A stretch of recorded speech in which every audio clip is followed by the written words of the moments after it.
Good afternoon, everybody. The steering committee will call to order at 4:02 p.m.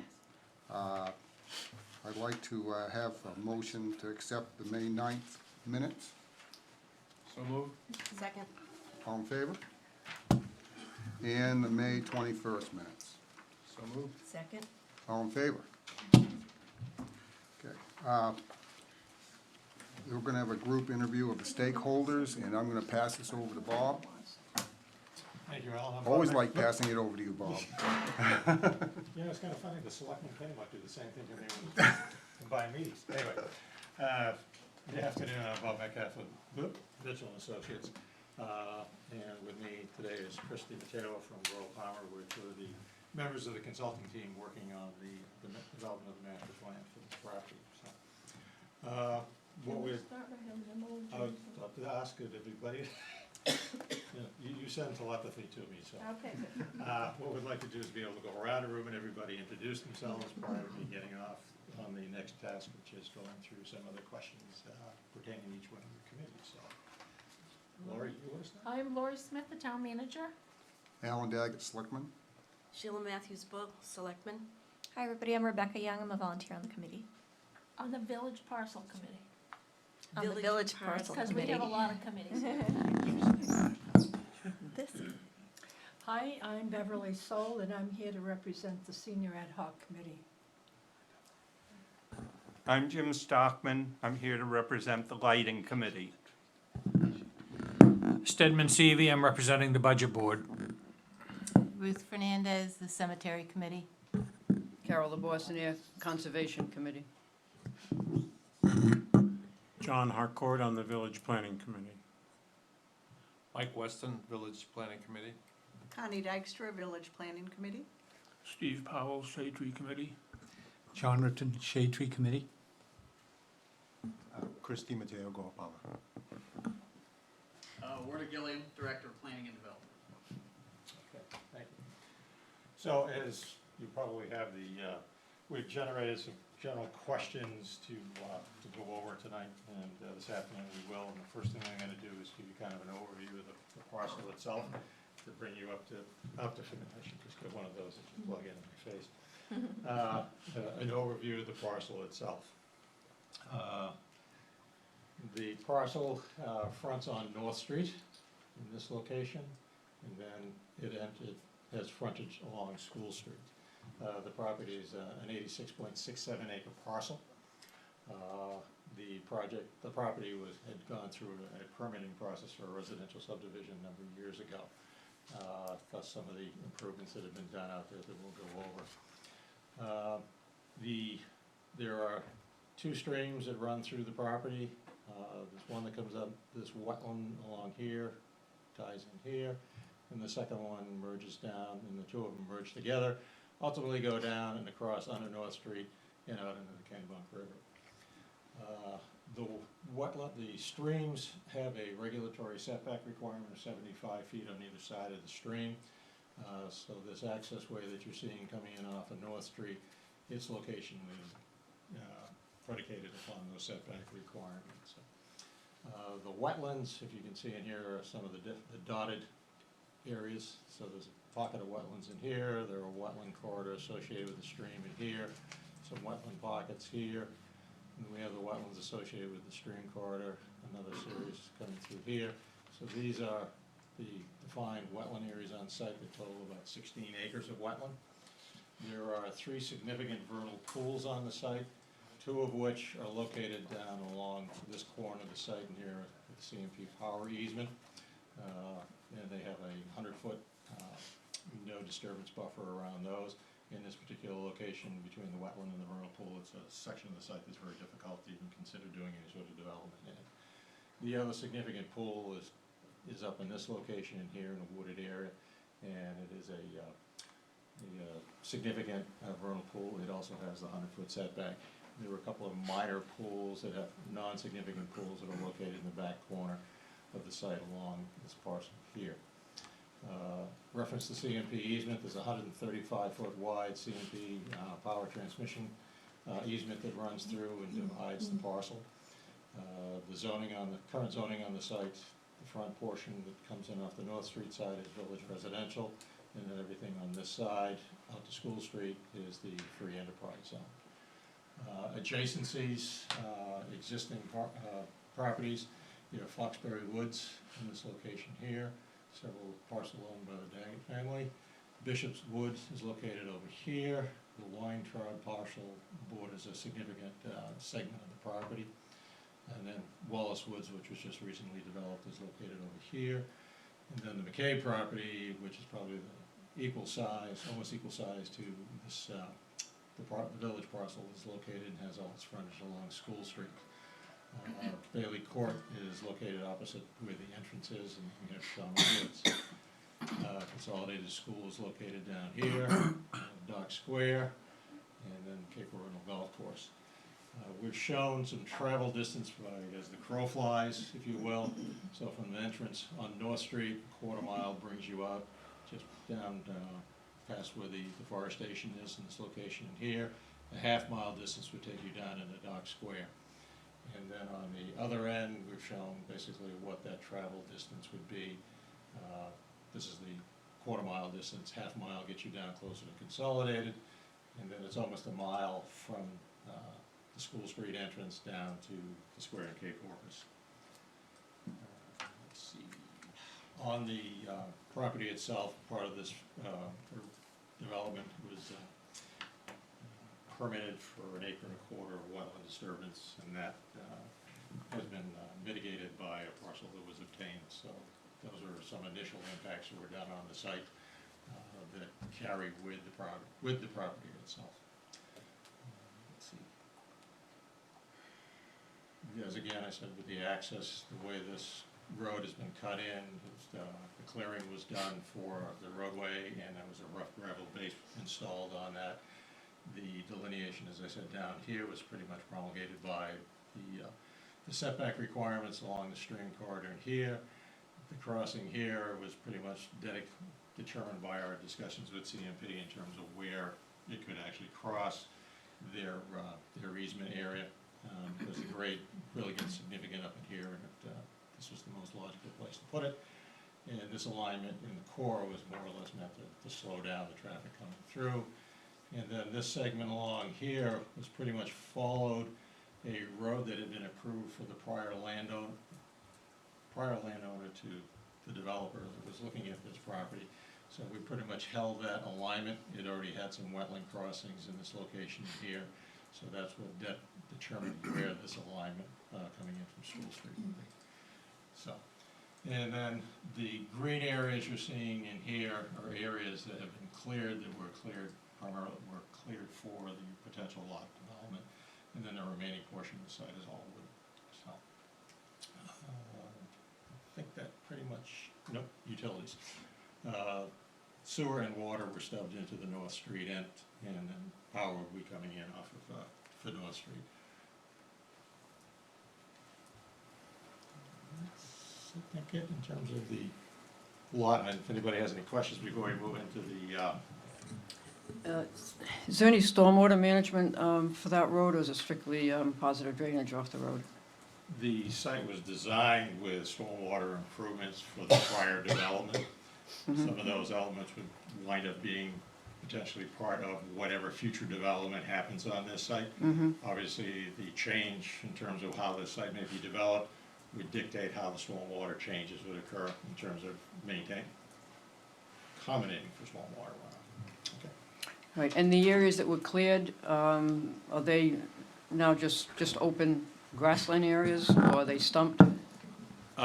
They were stumped, and they're pretty much, they were revegetated, they were grassed over, and actually the successional growth of grasses and ferns also coming up into those areas. So the site is stabilized at this point. Thank you.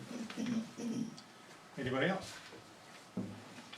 Okay, so we're gonna go into questions, because right now, what the whole interview process for the stakeholder groups is for the consulting team and to understand what the needs are of the various committees, the public in general, municipal staff, when we do the interview with the staff, to help us come up with a range of uses that everybody, and needs that the community feels as though are pertinent to this development of the master plan to guide what can happen on this property. And I'll step back, because I've done this twice now. The master plan itself is not the final design of how the property will be developed, as it is developing a program that acts as a guideline for the community to move forward and try and identify how those uses could occur on site, and then take it to the second stage, which would be actually creating some sort of development opportunities on the site. So it's not a plan that says this is what's going to happen, it is the guideline for the community. So the first question we have, and I guess, I thought you that someone has to leave early. Yes, Beverly. Beverly. So what I'll do is I'll start with the first question, and have all of you kind of think about answers on these. Is what are important issues that should be considered, questions right there, specifically land use needs and other important objectives that should be considered in the development of a master plan.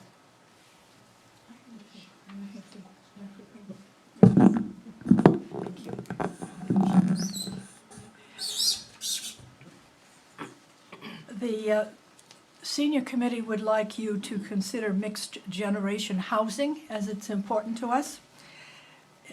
We vision it as a combination of seniors who wish to downsize to affordable housing, condos, with young families who wish to settle in Kennebunkport. And we'd like you to consider the traditional New England model of the big house, little house, back house barn. And many architectural designs are in this book with this title that was presented by Thomas Hupka, the author and architect. I brought the book. It's just our committee thought this would be a great way to create more of the New England, Maine scene, and have it be a combination of seniors and young families. So you just want to answer the one question then at this point. Well, if your timing is such, if you feel we can go through all the questions that pertain to you, since I understand. Okay, well, I have at least an hour, so okay. yeah, it's not quite that short. Then we'll Okay. swing through everybody. I'd like to hear what other people Sure. have to say. Mr. Stockman, gotta use the microphone.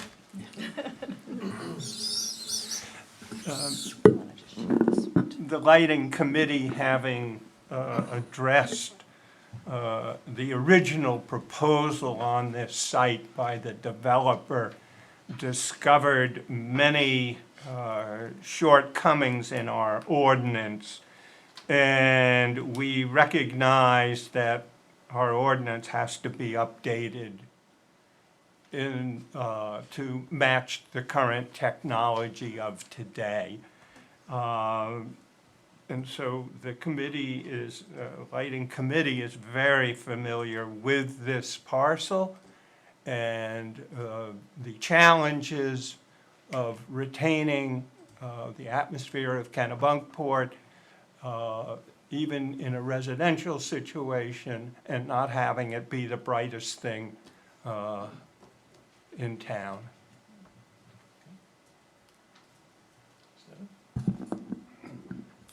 Thank you. The budget board has not met to specifically take a position on this. In fact, I was on the budget board after town meeting approval, so I don't know what the budget board's position was in terms of approving it or disapproving it. When I was at the town meeting, I was not on the budget board, but I supported it. And I think it's a tremendous piece of property with a lot of potential. What I would like to see perhaps is, to be honest with you, just sitting on it. You know, the way time goes by, 5 years, 10 years, 15 years, let's not rush into anything. You know, it's a great piece of land. I'm glad that we have it now. Access from both Buttonwood and North Street, a large parcel. It has some tremendous value and a lot of potential uses. And I know we're having a thought process now as to what we should do with it, but I think we should at least think about just sitting on it for a little while and see what may develop. Obviously, public facilities, you know, whatever that may be, private recreational facilities, or certainly private developmental, you know, facilities. But, you know, the budget board itself has not taken a position, and that's just my own personal opinion. Thank you.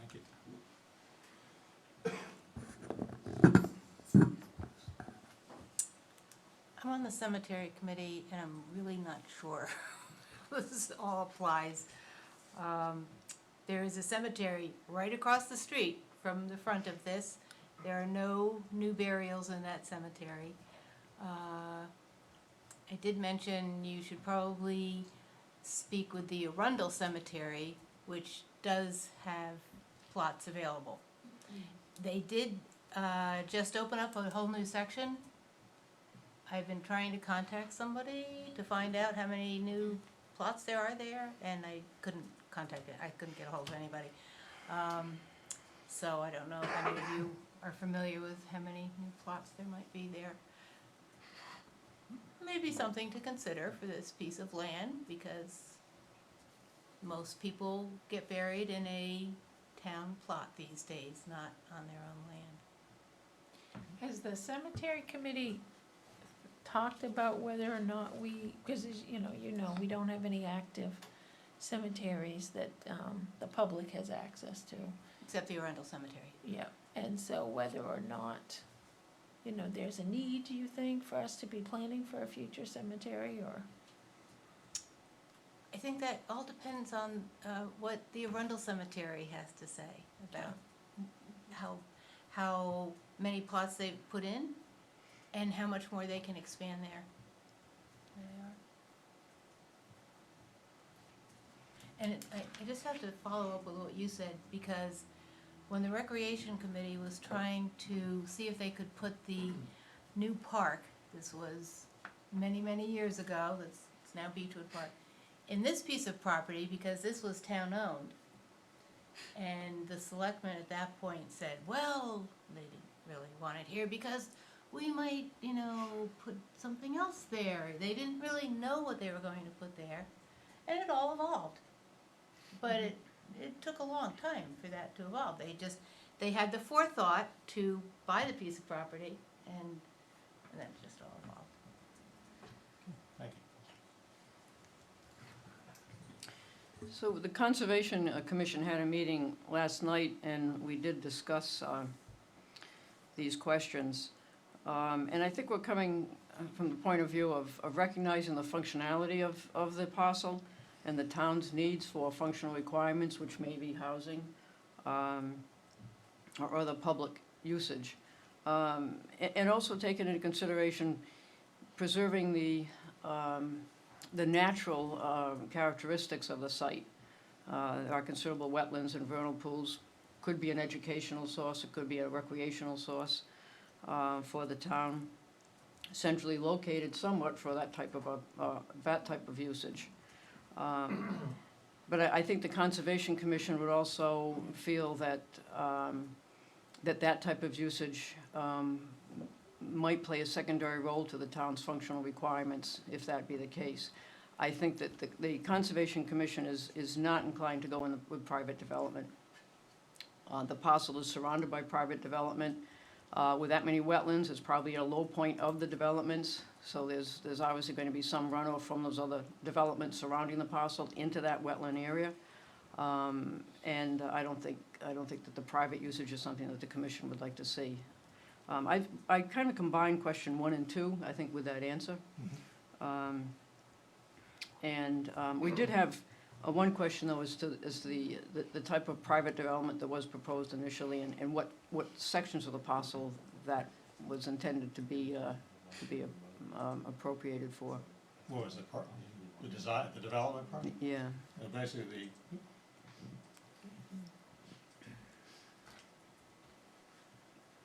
the front portion of the property, forward of the CMP easement, There were 2 buildings in here for a total of 8 multiplex units. Mhm. And then back up in this corner in here, there was a 4-unit multiplex. And then basically all the area along the North Street frontage was preserved as open space. And then open space basically all along the stream corridor, except for where, the road crossings occurred. This was all being dedicated for the most, as open space area. And then these locations in here where the tree clearing occurred, they were all duplex condo units. And basically they were skirted all along the outer edges of the road, and then there were cul-de-sacs that went off in several different directions. And then there were several duplex units basically along the school street end. Yeah, so our concern was that, especially with that extent of development, with the stormwater runoff, which isn't, the Conservation Commission does have an issue with that, and it's a lot of, non-porous surface being added to that site. So hopefully, that's one direction that we would like to.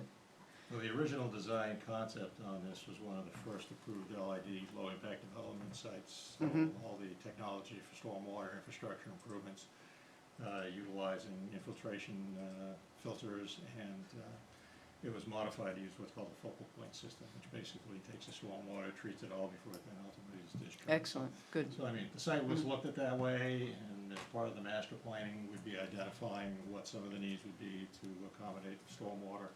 So the town has an idea at the tail end of what the master plan is, what sort of requirements are gonna be there to actually develop this. I think I think would be a good use of the site then, as long as those aspects were considered.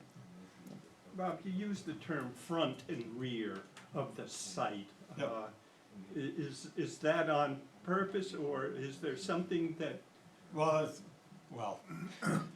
I basically use the North Street end as the frontage. Both of them have frontage, and it's just, rather than me saying there's 2 fronts, so moving towards the rear. The primary core of the way the development of the site occurred is really in here, so I kind of looked at that as more the front. This is the core, and then this short dog leg coming into it. So that's just more my nomenclature of how I'm talking about the site. So go to shade tree. Right. Is shade tree now? Okay. Steve, you want to start? Aye. We agree a lot with what the Conservation Trust is talking about, what they've addressed already. With 16 acres of wetlands and 2 significant vernal pools, it's a great opportunity for us to look at having an educational wooded walkway that emphasizes the importance not only of the ecological importance of the area, but also the geological importance, as well as the relationship that trees have to this. Because as you may know, we have in the Shade Tree Committee been developing an idea of the town as an arboretum, and we see this as part of a potential part and a very significant part of how, given its educational possibilities, of how we could further improve that. One of the great attractions of the town, it seems to us, looking at it from the Shade Tree Committee, but also looking at it as residents of the town, is the woodlands here. You can take an aerial photo of this town and you can see that there is extensive woodlands in populated areas. In fact, you might say this town is a town of trees as much as a town of seas. So it's very important to keep that in mind. So one would be the walkway, and we have the expertise on the Shade Tree Committee with people who have knowledge in ecology, an engineer, a person who's an attorney, historian, and a few other people quite aware of the botany. And so we would love to be able to oversee the development of maybe in cooperation with the Conservation Trust, the development of a educational recreational path through it.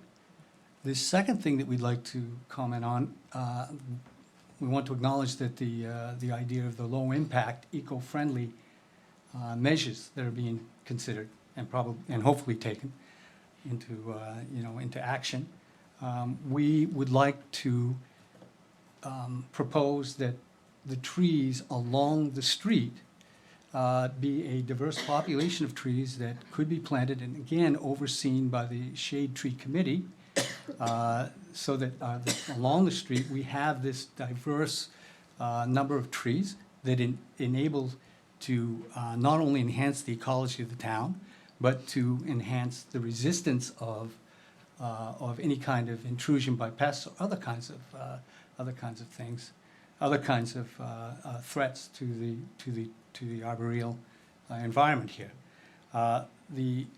We also, the third thing is, we might consider, and we certainly would support the idea of a small educational center that would allow for a focus for school children and people from the public in general to be able to be introduced to the very kinds of things that the Shade Tree Committee that I've already laid out, that we think would be a benefit to the town.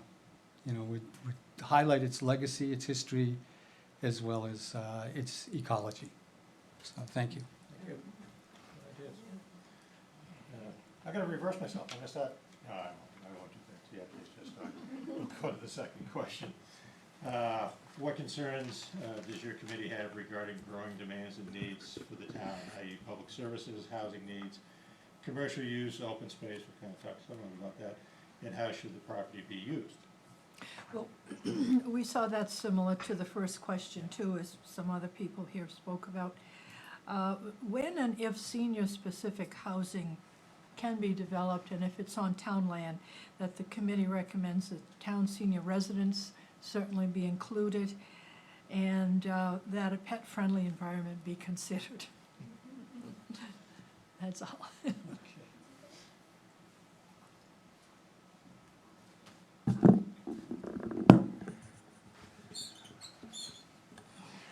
Again,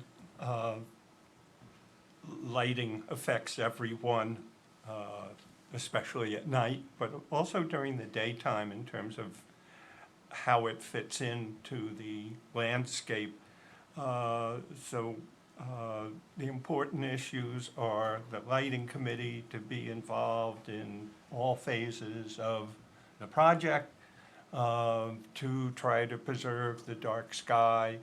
As I said, when you were explaining the cluster housing, that really was the cluster condominium. We were looking at our ordinance that said you're only allowed so much light, and all of a sudden we had 3 garages and 3 entrances, and each one of them had light on them, and realized that we didn't address that even though it met all the criteria of our ordinance, there was going to be an impact, and the impact was to the neighbors or to the abutters of that property. So again, to be involved from this point on forward, to work within our ordinance and to change our ordinance to better reflect the needs of today. Can I ask you a question, Jim? Are you working on changes to the ordinance at this point, or not? Continually, yes. Yeah, we're working on a number of issues, but we need to specifically address the ordinance as it's written. It is the second oldest, or within the top 3 oldest ordinances within the United States in terms of dark sky. We started in 1978, 77, and so Tucson, Arizona was the first, and ours was second or third, and we are the only town that has the largest selection of platter lights, incandescent platter lights, on our streets. There's one other that I know of in Harrisville, New Hampshire, but we're very unique here, and we need to preserve that in every aspect of this project as it comes developed, or if it sits there, great, because we would really like to preserve the night sky, and if there's no lighting, we've accomplished that.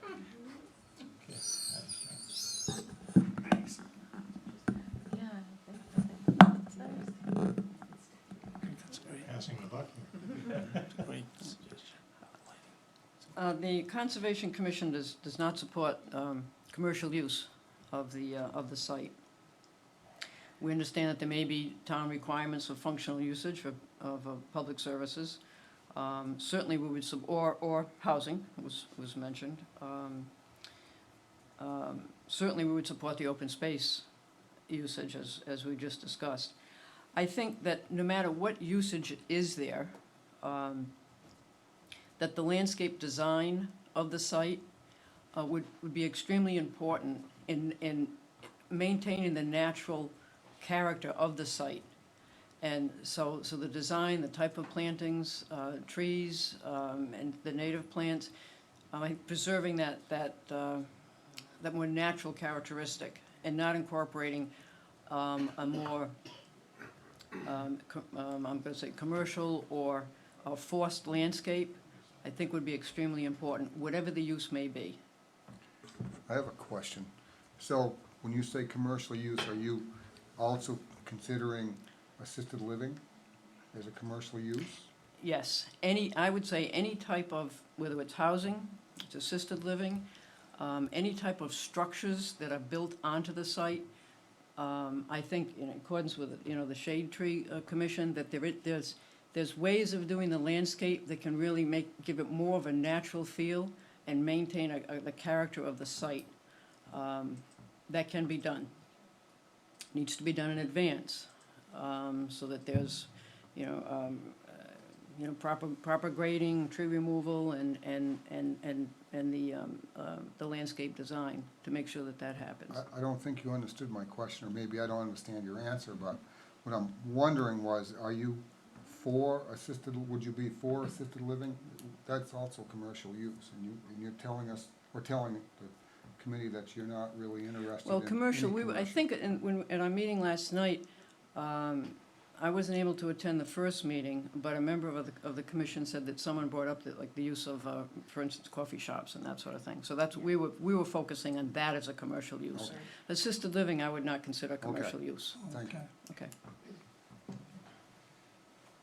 Back to Shade Tree. Oh, back to Shade Tree. Contingent on the use of state-of-the-art eco-friendly landscaping and construction of buildings that may be of commercial use to the extent that, housing, town offices, town facilities that are necessary. As long as these things are planned with the idea in mind that the preservation of the natural landscape is a priority, then the Shade Tree Committee has had no conversation that would indicate that they're against the housing of that kind of thing. But we want to emphasize that there's a need to follow the direction and the ideas of the Conservation Trust as well. Now, to add to that, I think that any kind of recreational, educational use of that property would go a long way to engaging the town in the importance and the direction that the town selectmen and town manager and others have done in purchasing this parcel in the first place. And I think that's really important, to keep it open to the public and to make it meaningfully engaging. And I think, obviously, it's the natural qualities of the place that need to be preserved. And those are the very elements that would allow us to engage the population, public in it. Thank you. So the next question is, what design characteristics should be considered in our implementation strategy? And I think some of them have already been kind of discussed in the first couple of questions, but. Yeah, it's going back to what I've already said, traditional New England architecture is what's really important, and that the landscaping be attractive, and we'll leave that to the experts to decide how that is. And energy efficiency in the future is very important. And there again, we don't consider ourselves experts on that, but if I could ask a question, assisted living was brought up. Is that something you'd like to see happen? maybe in the future, yes, yeah, I'd like to see Yeah. some of that. I think that the people that are living in this community, they wanna retire here, they may wanna stay here. A lot of people have to move away because they need assisted living, and I've talked to quite a few, I've been here almost all my life. Yeah, Not yet, but almost. I've And wondered if, they've always said that, you know, a lot of people have told me that we'd like to stay here, yeah, but we can't take care of our big house, or we can't afford our Yeah. big house anymore, and we need to sell. And, but we don't wanna leave, but yeah. they have to. because Well, we I've have- wondered if the size of our community would support that, the expense of it. And it is already quite quite a bit developed in Kennebunk. And, but I was But just that's curious not- to know what yeah, your thinking But was. that's not Kennebunkport. No, it's not, You know. no. I would like to Well, the live out chamber my says the life. Kennebunks, so, when it's That's- convenient, I guess. Yeah, You well, I asked live how here I- too, and, Yeah, well, you asked how I felt, and yeah, I told you. okay, thank you. You're welcome.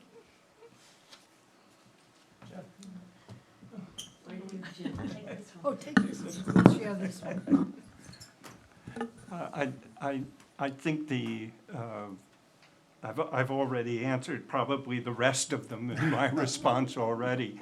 I just have one general comment for everybody, that you talk about assisted living, and images pop into each of our heads of an enormous, I've worked on projects in Vermont that were assisted living, that were, you know, over the top, and met all the environmental criteria, but most people couldn't afford to even go there.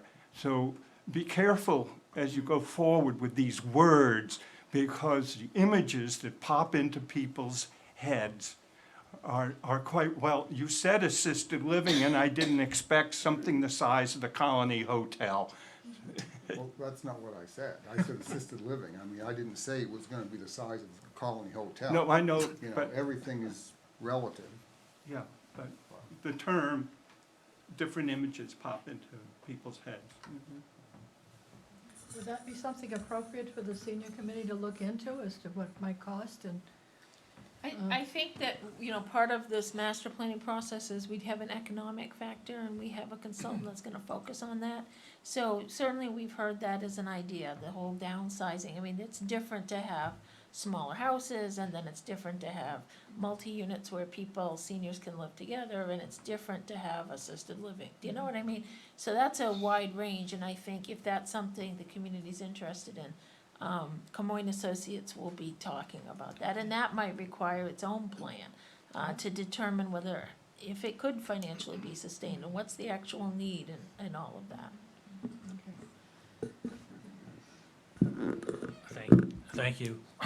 The question says, what design characteristics should we consider? I think that can be partially answered just by the characteristics of the parcel itself. Large parcel, centrally located, but only partially developable, with a lot of problem. That portion that is developable would give anybody headaches in developing it. I would agree with a couple of the speakers that we should be very, very deliberate in putting up any kind of structures there. The only kind of structure I think that we should consider is public structures, like, for instance, a new town hall complex or something. I hate to say, sometimes in a small town like ours, when you have your town hall, all of a sudden you start to get departments in different parts of the town, you know, in this building and that building, where maybe they should be all put together. But that's certainly, you know, food for thought down the road. So I think we should be very deliberate on our thinking on that. My first comments earlier, I'd go back to number 6, you know, should the town identify a portion of the site to be retained for future yet to be determined needs of the town? I think we should go through this process and give it a lot of thought, but not necessarily rush in on every one. We should wait and see where those needs actually take us. We know we have needs for housing, other kind of housing, and things of that, but we may also have needs for public buildings. And we certainly could have a beautiful, just our own park, do it do it very nicely. Everything the town does seems to be done very nicely. But I'm not sure if one necessarily outweighs any of the others right at this moment. In 5 years, we may know.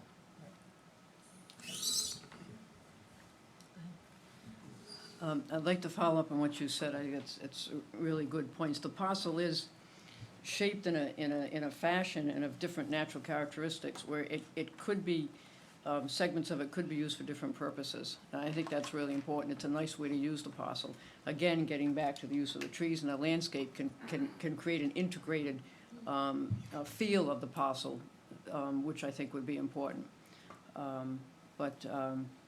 The Conservation Commission would certainly not be against the use of public use of I think that's important. You know, we have to be practical, we have to be functional. And so I would say yes, to take the time to make sure that the town might need that land for that type of use would certainly be, I think, as important as the fact of other specific types of housing. But again, I think it is, the way it's set up, I can see where certain sections could be used for certain purposes, and yet through the landscape design, it could be integrated and be quite nice. And serve multiple facets of the community. Thank you. I appreciate your. Okay. Jumping a lot of people. Yes, we agree with what you said again, and with what Mr. Stedman said. In that it should evolve over a number of years, 5, 10 years at least. And one of the things that certainly will be taken into account in the very beginning is a roadway through there. And so whatever roadway is put through there, we should make sure that all runoff is mitigated. There may be types of roadways that may serve that purpose. I'm sure there are. Whether they're a lot more expensive, I don't know what that entails. But I do know that the natural beauty of the place and its various characteristics allow for there to be a really, really fine looking development in there, whatever it turns out to be. And the priority really should be the natural characteristics of preserving those natural characteristics of the plot, of the parcel. Thank you. Let's see. Question 4 is, does the parcel location provide an opportunity for connectivity to the village area and to Cape Porpoise? If so, what should those connections include?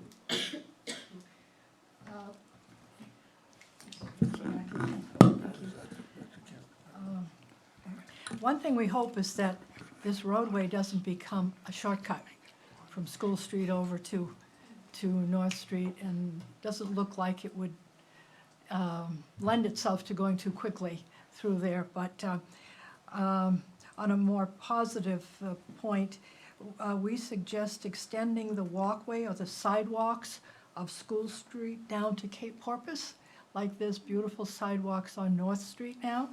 That is quite a distance to do on School Street, but we've done it before. Thank you. I'm going to pass. You're going to pass. I'll pass. No, right. I'll jump in here Yeah, for a right. second. And this, I don't know if it applies to that, it's just a broad question. The stream that goes down through that property, that then goes under North Street next to the cemetery. Right. There's possible issues with erosion when you have these high tides and big storms. Just something, and the cemetery's right there, and the headstones, and are right there.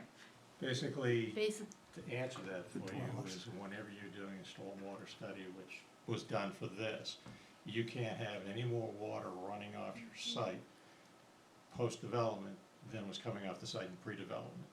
So the way this was designed, it would still pertain to whatever development happens. You have to control the amount of flow so that you're not exceeding that capacity. So we wouldn't be looking at doubling the amount of water coming off this site and one time we create downstream erosion factors. And that's part of the state stormwater requirements and sound engineering practices. So it's well taken in terms of consideration, but those are standards you have to adhere to whenever a parcel is developed. So. But it is a good one. Actually, I think that there had been a failure there years ago, wasn't there? I'm sorry? Wasn't there a failure there years ago? I think it preceded your arriving. Years ago would be preceding me. Yes. 3 A decades. failure, Anyway. meaning, what do you mean by? I just remember there was some problem with the culvert that went underneath North Street that it didn't, it precedes yours as well. Yeah, I think it was probably in the early part of the nineties when we had that 500-year storm event. Yeah. I think it kind of blew things out down in that location, so. 98. I don't remember. Was it 98 when it happened? Yeah. So, yeah, anyway, sorry. Well, and we know from Vermont that big storm that happened one August. Oh, right. That, I'm speaking to the cemetery because there was a cemetery there that had this little stream trickling by it, but with that big storm, it eroded the land and the caskets went with it. One comment on the sidewalks.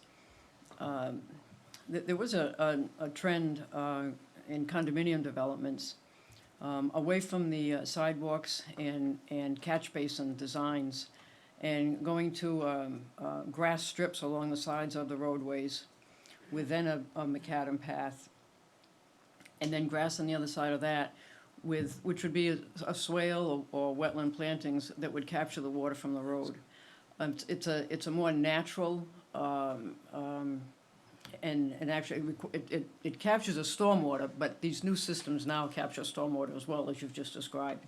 But it is a more natural way of capturing the stormwater if the development of the site or the intent of the site was to keep it in a more natural use, rather than having to be, if public buildings were there, then the sidewalks and stormwater management through catch basins, it tends to be a more police and fire, safe way to do it, so.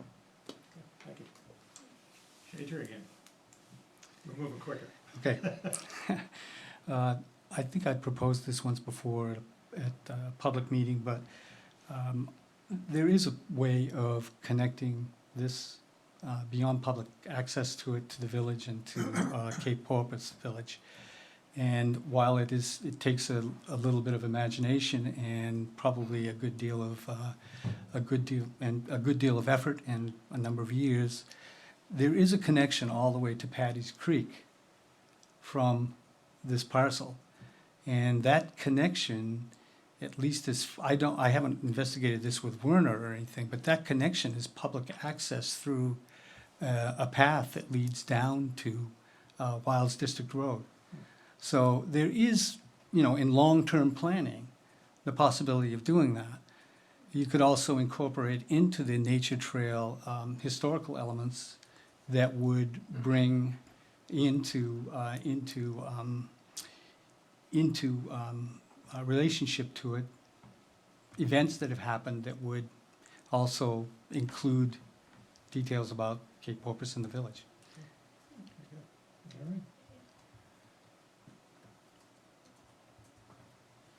What expectations does the committee have for the village parcel?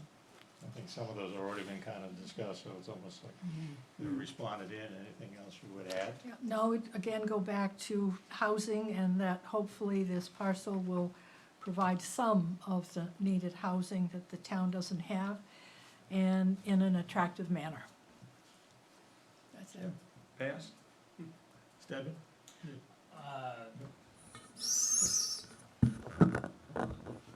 I just think that in the end, the town is the town, all the citizens as a town, I hope it is approved by a significant majority. I hope we don't have something like a town meeting as an example. The parcel was somewhat fairly close, the vote.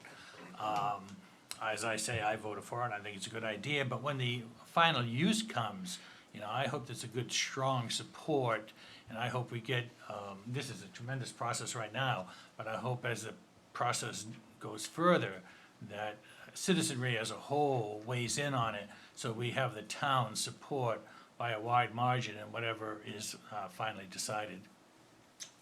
Thank you. This has nothing to do with cemeteries. Bike paths. And I think that's a good idea. Well, you don't want the traffic going through, but to have bike paths going through. So I think the official position of the Conservation Commission would be to preserve the open space. However, we do realize that that may need to be modified for public usage needs. Ditto. Ditto. You got that, Chris? And the last question, I think, has been kind of interjected in some of the other questions in terms of being able to retain, a portion of the site for future town needs. Anybody have anything else you would like to add to those comments at all, or? We just anticipated that it would be developed in stages, and I think that's what's been said today, especially the need to maybe not try to rush anything. But over time, we'll accommodate the future needs. Anybody else want to add anything? Well, thank you, this has been valuable input. And just to help you in terms of what the master plan is, as I said in the beginning, it becomes the town's roadmap in terms of how to look at the use of the site, and by no means becomes a definitive action plan that this is what's going to happen. So it helps the community at large understand what your needs are. Yes, hopefully, we've been getting a lot of input, so far. Hopefully, the visioning session we have in July will get a lot more input, and as the process moves forward. As Laurie said, we're trying to make sure we capture the time frame in which, the people that reside here are here back from winter and catch it before they head south for the winter again, so that we can really get a good pulse on what the overall community's needs and desires are. Are there 3 meetings in July? Is that what I understand? Do I understand it correctly? The meeting in July is a Saturday on the 13th, is a visioning session, where our entire consulting team will be present.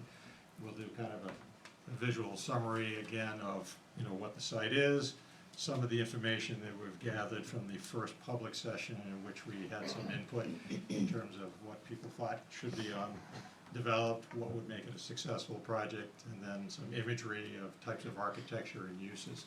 So we'll kind of do a summary of all that in the beginning part of that session, and then we're going to break out into groups, and we're going to sit around with markers and plans and try and say how some of these types of uses and where they could occur on the site, and start getting a little more dialogue and information.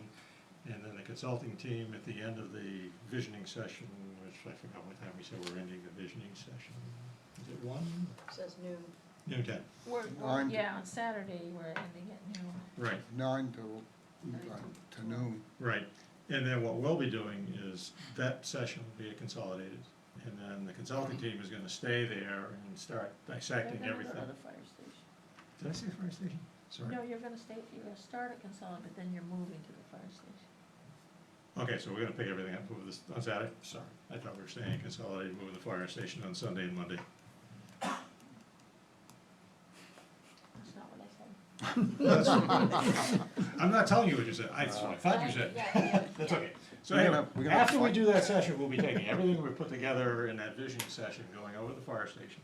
And the consulting team will work that afternoon, Sunday, and then Monday, to try and take some of those ideas to put onto paper. And the public's welcome to come in periodically during those sessions to see what's happening, make comments as we're moving forward, and then at the end of the day on Monday, we'll do kind of a summary overview of, what came out of that visioning session to give the public an opportunity to even make some additional comments if they'd like to. So that one is kind of an at-will if you want to show up. This is a case where we're going to be doing a sit-down meeting during those working sessions, but the public is welcome to come in.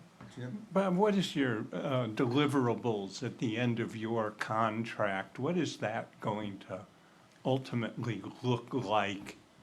It'll be the master plan document will be an assemblage of all the data that we've taken, all the meeting minutes, all the input, the ideas, The final plan will have the marketing assessment based on the types of uses, to determine whether or not it's the types of uses are feasible economically. There'll be recommendations in terms of potential zoning modifications to the site, to how to make the program actually work. At the end, they'll also be identifying some potential public-private or private investor, affordable housing is an example. There may be entities that the town could work with, so we'll be identifying some of those groups as well. And then we'll have an overall plan that will identify where some of these uses could occur in the site. So it'll be a document that could be an inch plus thick. There's a lot of the data, just the minutes alone, we're already starting to get to a point where we're about a half an inch thick in terms of paper per minute. So all that information will be put into the document, so that as this master plan, people want to go back and say, well, why did we get here? Here's the supporting information that came from the public input, that type of thing. So, we would just really encourage everyone to come on Saturday, July 13th, and to let other people in your groups know about the public visioning session, because we'd really like to have a big crowd that day. So it's at Consolidated School at noon, from 9 a.m. to noon. Can you get on the town website, and we could just show people how to find information?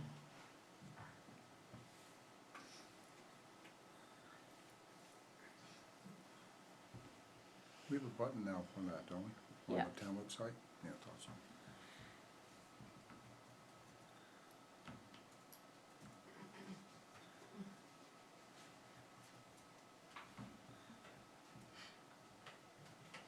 Just put Kennebunkport at me.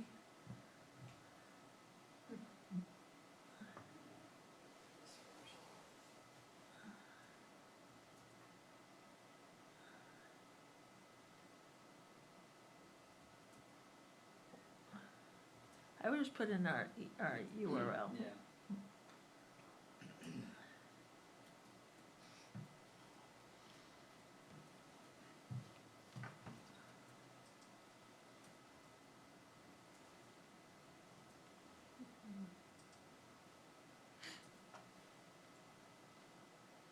So if here on the front page, Village Tomorrow tab, if you click on that and then click here, here's the page. So it tells you what we're doing. It has the calendar of all the meetings, and on the left it has documents to help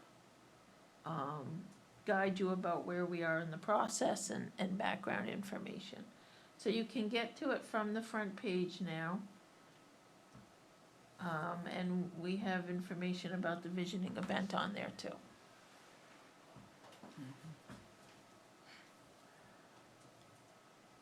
And if we go back to the front page, just as a lesson for people. So if we go down to the bottom of the front page, so see that e-alerts button? If people want to sign up for the agendas, if you click on the e-alert button, you can put in your email, and then there's a host of different things you can get alerts from. So any of the Village Parcel agendas can get sent to your email inbox, or the news on the front page, and so that's an easy way to stay informed about what's going on in town.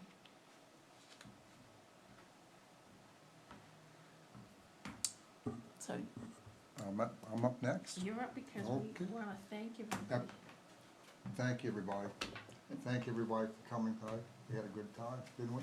We had a good time. Thank you, Alan. I almost got beat up, but that's okay. You're welcome. Can they stay? They can stay if they want, right? They can, we're gonna continue with our Village Right. Parcel business, but But you yes. can also leave.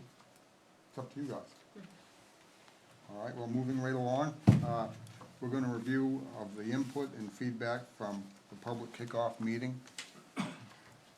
Who wants to start it off?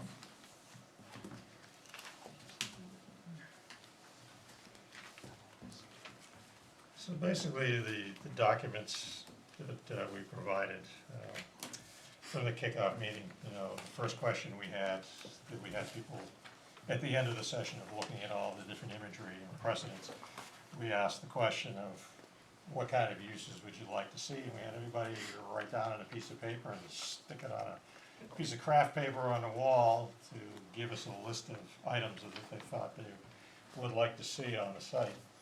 And so we tabulated every one of the comments. What we haven't done at this point is broken it out in terms of how many have said one particular item. But would you like me to read through these? Sure. Would love to hear I some don't of know them. that we Some need of to them? read them one by one, No, but maybe you some can of them. summarize. Right. Okay, basically, affordable housing and workforce housing were key important items. The nature trails, hiking paths, bikeways, sidewalks for walking as well as off-trail walking. Mixed-use opportunities, municipal office infrastructure if required. There were some that said limited commercial apartment condos, townhouse apartment type mixes. Gathering space for the community, recreation opportunities, wellness, and community gardens. Let's see. Don't forget the zip line. Yeah, right. Damn, I just went over that. We gotta get this. I also need your name, because you're in the minutes and I couldn't remember what your name was. So, yeah, right. Be great, yeah. Let's see. Again, community space for all, affordable starter homes, not necessarily single family, which I took to be, it could be duplex or multiplex type, townhouse type units. Playground, limited retail, moderately priced homes, all year, primarily year-round homes is what we were focusing on. Consolidation of the town facilities.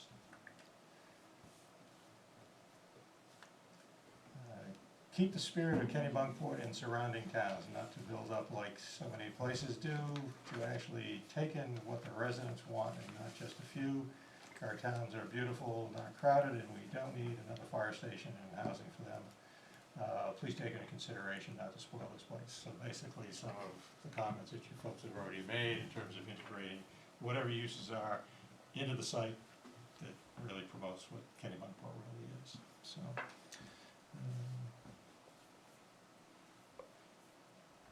town green.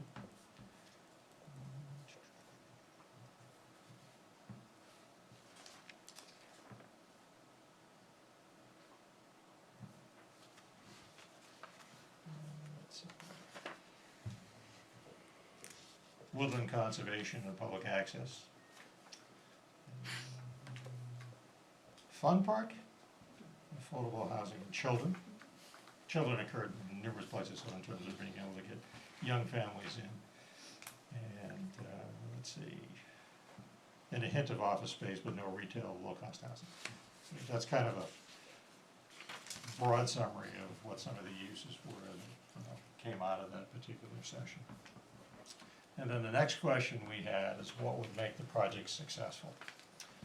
And under this one, variety and style, not too much modern, homes for families, mixed use, golden opportunity to change and set the future for the town. Let's not waste it. Mixed use that has multiple areas for different uses, something for everyone. Accessible for all and for all seasons, not just tourist season. Success would be a beautiful, peaceful, lively area that's welcome to all, a way to bring more balance into our town year-round for young families of all types. Creative plan designed by collaboration with public, take time to get feedback from all stakeholders, environmentally sensitive and vision, and in all caps, real vision.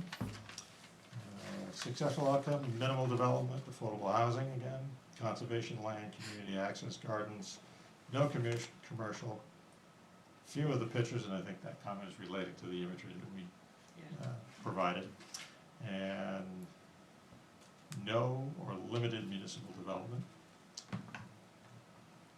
Small area for RVs to park while shopping on North Street,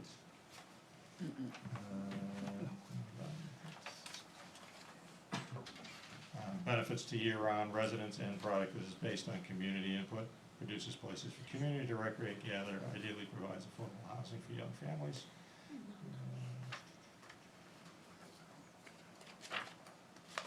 Broad community support and consensus about what the town needs and whether the parcel can contribute to that. And basically, same comments we have here this afternoon. Minimal traffic throughway entry pinch points, move roadway from abutters and line with pine trees. Phased approach, maintain character to make sure abutters are not inconvenienced. Global warming and climate change, green space that all the community can enjoy while preserving our environment. So I think it goes back to preserving the natural character of the site as well.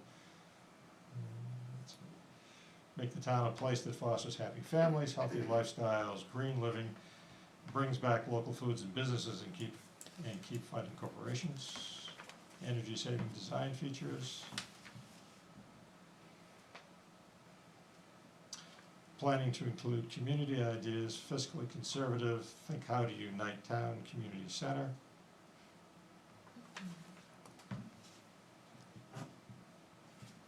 Success would be people use it, all people, recouping the town's investment. Good financial package that won't overtax the voters. Doesn't make more traffic congestion and noise, won't be able to see it from my house.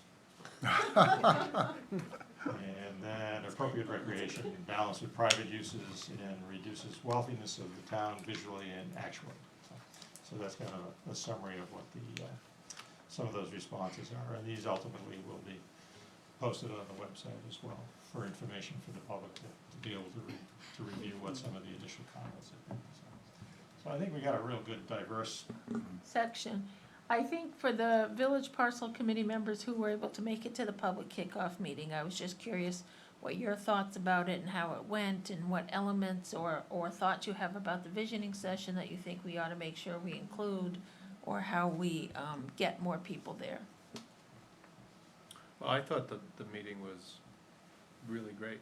I think it was well done, and I think that the input that we got was very good. And the other thing I want to say about to these committee members here today, nice job, because we really got some good input. But you should, I hope you realize too that, or feel better about it, because what you've said today has been very consistent with what's been said by every group that we have talked to.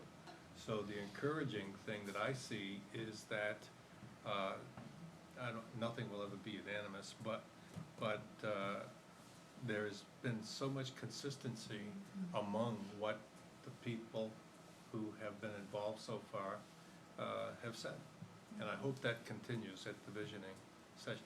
And I'd like to make sure that we have some way of just assuring that the people that want to be heard can get heard. I know we got a 3-hour thing, but I think it's important that everybody gets heard. And I think that's part of the visioning session, we'll break out into groups. So the consulting team will work with the table and hopefully members of the committee. We have a committee member and consultant at the tables, and then being able to pull that information out and actually start writing notes and things on plans. So that's the overall goal, is that we get everybody to participate rather than having, if we had 200 people in a room and trying to go through everybody's comments, we'd be there until the evening of Sunday afternoon. And the other thing, this way. the other thing I'd like to say is that, I hope that the citizens realize that this is an unusual process for most projects, seeking the input and the various opinions and so forth. And there hasn't been anybody fighting, and there hasn't been anybody calling names except for today.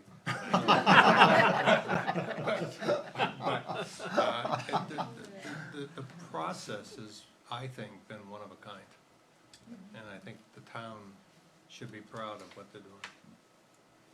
I concur, you're absolutely right, Mike. It's been ever since we've been doing all this, and especially Lori, everything's been brought together and everybody's had a great opportunity to be able to speak their mind, which is a good thing. So I agree with exactly what you just said. I have a question on, because I think the outreach to get people and more people to the meetings is really important. And so particularly for the July 13th meeting, is there an additional way that we're getting the word out? I don't know if there's letters. I've seen those little cards, which is great. Are they in shops or, which may not bring the residents? You know, what places are we going, or ways that we have to reach out to folks other than hoping they'll see it on the website? Or, I know it's always a constant battle to know how to get information like this out to people, but we can't do too much, I think, because I think people are busy and they're, you know, we can't assume that everyone knows that meeting's happening or what's happening so far to do that outreach. I'm sorry, I was just asking Warner for a card so I can post it at church on the Cape, so I missed part of the Perfect. question. No, but we should encourage, you know, folks to do that sort of thing, yeah. And I think that's why we passed those cards out the night of the first public session for people to take and, you know, meet with their neighbors, pass that information on, you know, Yeah. so that we can get, the more information, the better, and hopefully people watch. You know, I'm surprised how many people watch Kennebunk's planning board meetings, including the fact I wasn't there last night. And when I went to vote this morning, I said, why weren't you there last night?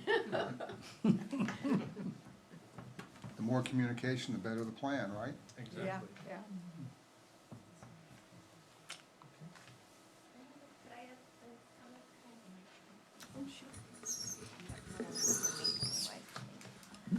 Just in response to the question about how we felt the meeting went, I really loved the setup. I thought the visuals were genius in terms of getting ideas rolling and having us be able to very concretely say, we had green stickers and red stickers to put on the images, and I think that worked really effectively for enabling us to see what the possibilities could be and quickly be able to sort of vote on what we thought would be appropriate or not. So I'd like to see something similar to that at the July meeting, particularly if we could target it towards making it more accessible maybe for younger people who may be in attendance, especially considering the location, and getting them involved. And also, I'd be curious, since we are seeing a really nice overlap, as Mike said, of ideas in terms of how we might move forward with this project, how we may, and I know it's a short time, but how we might incorporate some of the data that would go with those needs that we're talking about,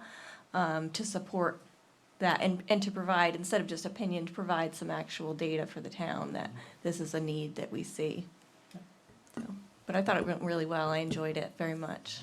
Well, my office manager, when she was typing all this stuff up for me, she was having a ball. Yeah, Of course, then she yeah, goes, we got great feedback. what is that word? So, Bob, are you gonna have some feedback for us for the red and green stickers? Yes. I mean, there were clearly some that had Yeah. very strong reactions Yeah, both ways. we started to look at them, and the question is whether there were several that were all red stickers. Yeah. We may just weed those out, you know, they won't come back again. We did go with some off-the-wall ideas in terms of, you know, types of uses, just to get people to start to think a little bit. So we'll do a breakdown on that, and then also, with the notes that I read through, we'll kind of tabulate, you know, what those comments are, so that we can concisely hit bullet points and the types of uses that everybody's kind of expressed. And then, again, the minutes from all these meetings are being posted on the website, so that the other stakeholder meetings, the steering committee meetings, that first public session, we'll have these comments tabulated. There really weren't too many minutes taken during that, because really most of the dialogue was what was either we presented and everybody got up and participated, so there wasn't too many words to copy as far as minutes were concerned, so there really won't be anything on that, so. But it was videoed, and so, you know, the initial dialogue, and I don't know whether it captured any of the images that were on the table or not. I haven't looked at that, so I'm not sure. I may be able to look at that and see what some of the images were, but. The York Coast Star was also there, and they did run a story on the event. And they did mention the visioning session as part of that. One of the things I was also talking to Parks and Rec also about is if we're at Consolidated School, maybe we could have daycare on Saturday morning over at the Parks and Rec building, so parents could potentially drop their kids off and participate. I don't know if people think that's a good idea or not. It's a great I think it's a great idea. Okay, can one of the other ways, we are always getting comments from people when things are passed at a select board meeting, et cetera, and inevitably, we have people who come up and say, how come I didn't hear about this? How come I didn't know about this? So one of the ways for this July 13th, I think, there are organizations, parents of the children at the consolidated, parents of the whole town-wide school system. If we could get, and I don't know how to do it, so I'm passing this off, but getting information out on social media to let them know that we're going to have the 13th meeting. I mean, we had somebody come into our meeting the other day who was totally taken aback that we even purchased this piece of land, because he had no idea. We had been working on it for over a month, more than that, 2 months, couple of months. So maybe if we get some information out on social media, whether, Facebook or Instagram, I don't know what else there is out there. That's a great thought. The other thought with that, and I don't know, there's probably a big process through the school board, but I know when my kids were in school, things would come home in their backpack. Right. So if, we don't have that many schools, so I mean, just to get something, the Well, last the day of schools school will be out. is like The next schools week. will be out, so we Friday. can't do that. Well, before, would be in the next few days, is Oh, that right? Are they okay. out? I'm not sure. They're out next week, I think, end of next week. It probably But- would have worked for me with my kids, because I never saw what was in the bottom of the backpack. Usually it wasn't good. Yeah. I won't go. Okay. Let's see. I think we did that. The next dates, June 25th, will be another interview process with stakeholders, and that's going to be at the fire station. And then, again, June 13th is the visiting session from 9 to noon. And then July 13th. I knew I said that as it was coming out of my mouth. And July 15th will be the public presentation of the work that the culmination of the work we do over the weekend, and that'll be at 6 p.m. and that will be also at the fire So station. July 15th is a new date. The consultants have offered that since they're gonna be working on the design all weekend, that they could then Monday night, do a little presentation of what they have developed. So I took them up on that. I know that some of you, may be out of town, because that wasn't a date on your agenda. But, I think that would be worthwhile while they're in town to see what, they were able to come up with and what feedback they heard. So we've added that date on as well, the 15th at 6 at the fire station. Is there anything else that anybody would like to ask Bob?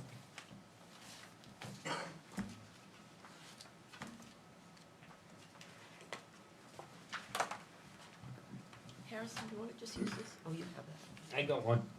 I think it works.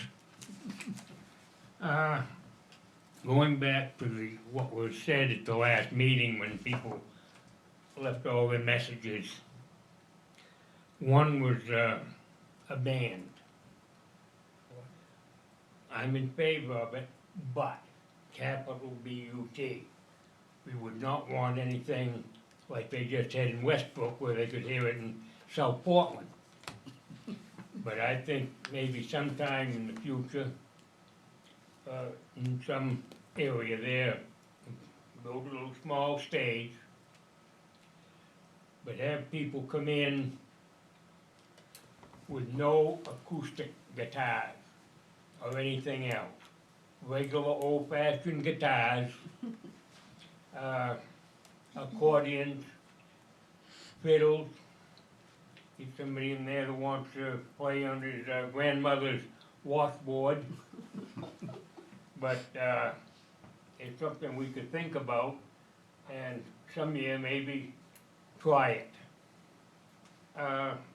Another thing that was brought up, and I heard, was somebody mentioned you ought to get rid of 2 fire stations. Well, our forefathers were right when they set the town up, so to speak, with a fire station in various places. Because if you get a fire down the end of Turbot's Creek Road, especially in the summertime.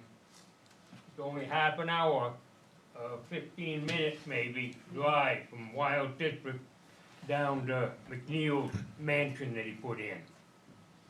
And if a fire truck can get down there quickly, it doesn't take as much time and water to get a fire slowed way down anyway, until the rest of the Cape Porpoise, the village, would have a chance to get down there, hitch up on the hydrant, and get a larger amount of water going.